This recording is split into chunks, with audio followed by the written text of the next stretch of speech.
Hello, children. Welcome to the library session. Today I brought Panchatantra story for you.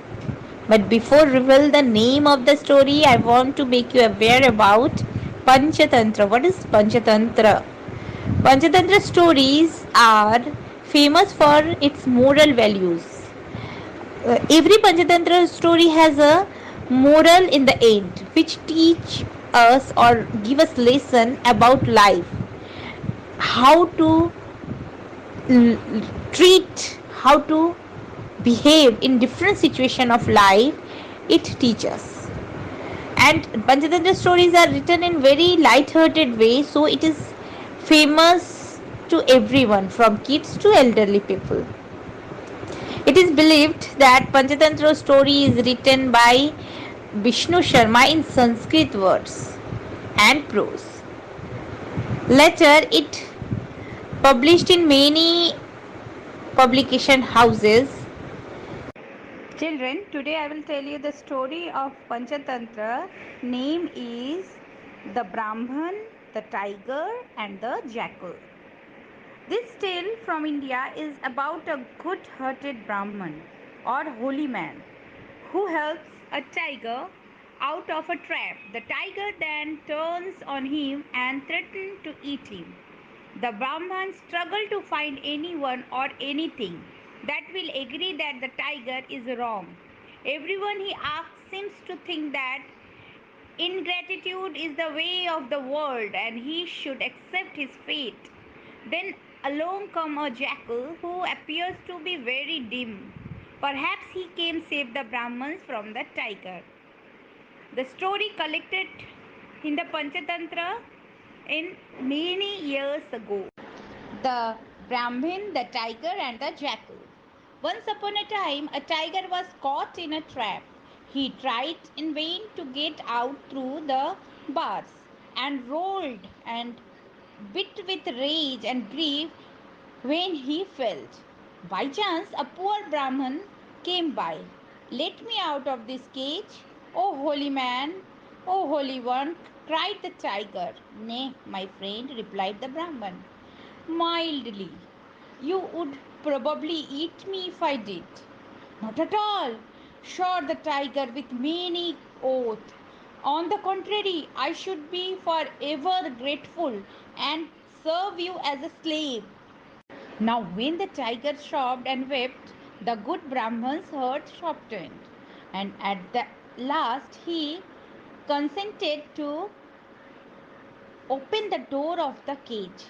Out popped the tiger and seizing the poor man cried, "What a fool you are! What is the prevent my eating you? Now, for after being cooped up so long, I am just terribly hungry."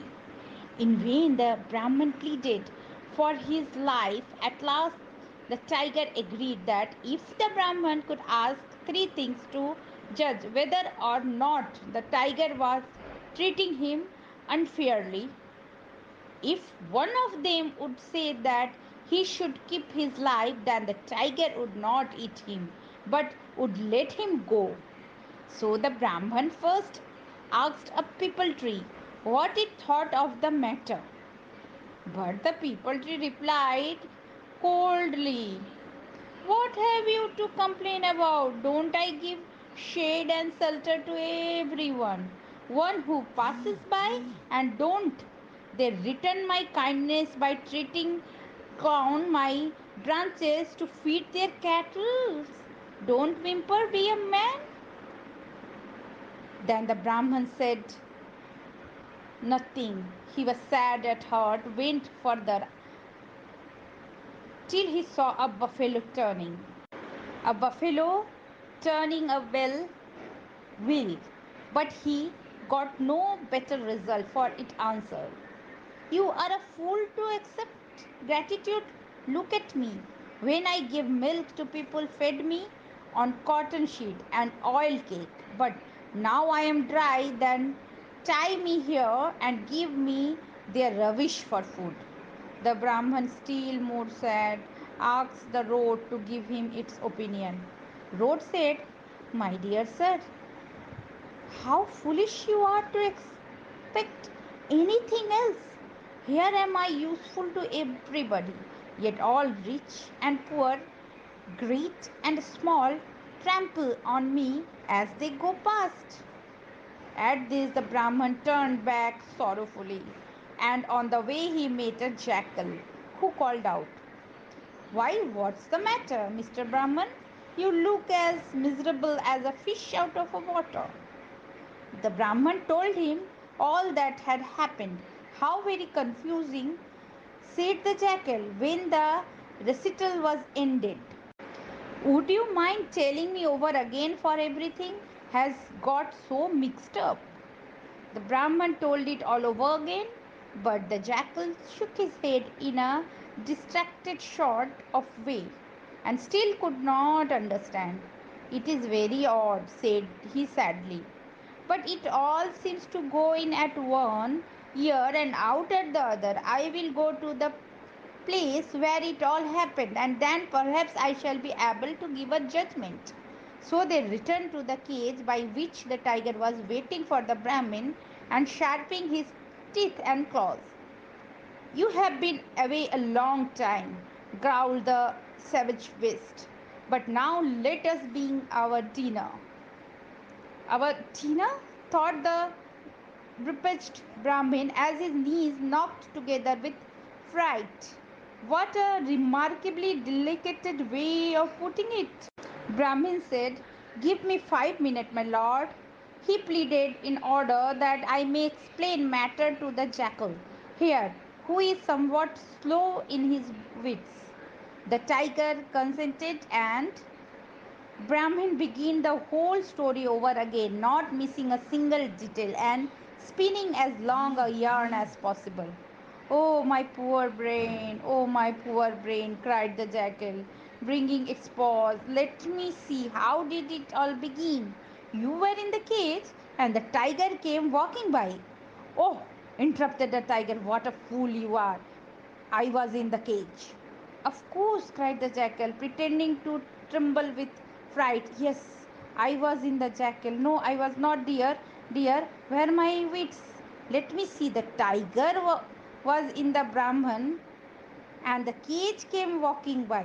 "No, no, no, that's not it either. Well, don't mind me, but begin you dinner, for I shall never understand." "Yes, you shall," returned the tiger in a rage. Tiger was very angry at the jackal's stupidity. "I will make you understand. Look here, I am the tiger." "Yes, my lord." "And that is the Brahman." "Yes, my lord." "And that is the cage." "Yes, my lord." "And I was in the cage. Do you understand?" "Yes, no. Please, my lord." "Well, please, my lord, how did you get in?" "How? Why, in the usual way, of course." "Oh dear me, my head is beginning to reel again. Please don't be angry, my lord, but what is the usual way?" At this, the tiger lost patience and jumping into the cage, cried, "This way. Now, do you understand how it was?" "Perfectly understand," grinned the jackal as he dexterously shut the door. "And if you will permit me to say so, I think matter will remain as they were." And that's the story how the jackal helped the Brahman escape from the tiger. The moral of the story is every judgment should give after a due thought. The basic point of this story is you should be impartial when you give a judgment. And I find out one moral from this story: intelligence can save you in every crucial situation. It is Jackal's intelligence who saved Brahmin from this danger situation. So, children, always read books which will enhance your intelligence, and you will get lots of moral values from the books, whether it is story book or your course book. Children, this week now I'm not sending you any video because I narrated the whole story. I'll send you worksheet. It is book report worksheet. You have to write your name, title of the book. You have to draw small cover of the book as your imagination, characters which are there in the story, setting means where the story begins and end, the place, and you have to give rating this book was, and the story beginning, middle and end, and at the end there is one point, your favorite part. You have to write your favorite part and the moral of the story also there. What do you feel the new moral of the story? Best of luck.